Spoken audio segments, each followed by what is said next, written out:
Ini yang kata universal religion. Ini yang katakan wa kadzalika ja'alnakum ummatan wasata litakunu syuhada'a 'alan nas wa yakunar rasulu 'alaikum syahida. Ini yang dikatakan umat yang seimbang, umat yang jaga rohani jasmani, iman dan ilmu, akal dan kalbu, duniawi dan ukhrawi. Kerana apa?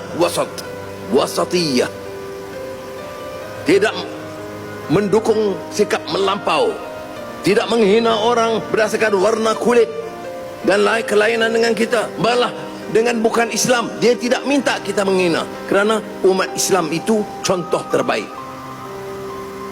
Balanced community, a community that maintains an equilibrium between man and nature, spiritual and material. Ikut kupasan para sarjana,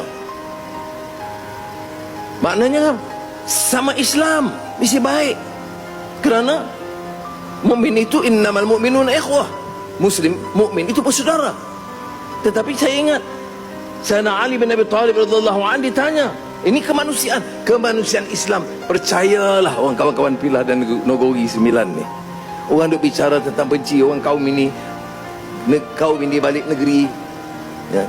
Sahabat Nabi ini, Salman dari mana? Parsi, Iran.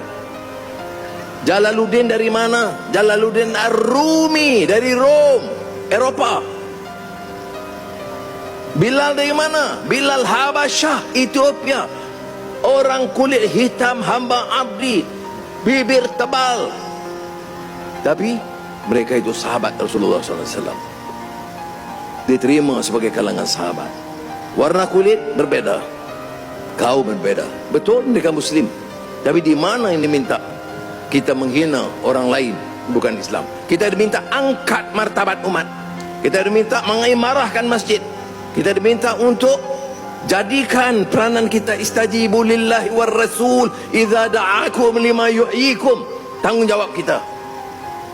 Maka Sayyidina Ali bin Abi Thalib radhiyallahu an, beliau ditanya oleh sahabat, Islam sama Islam kita tahu innamal mu'minuna ikhwah, sama-sama muslim itu saudara.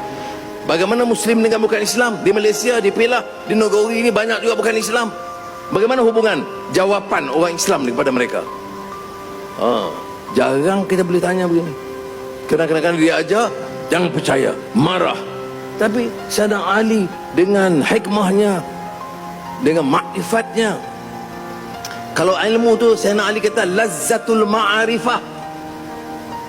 Apa Sayyidina Ali jawab?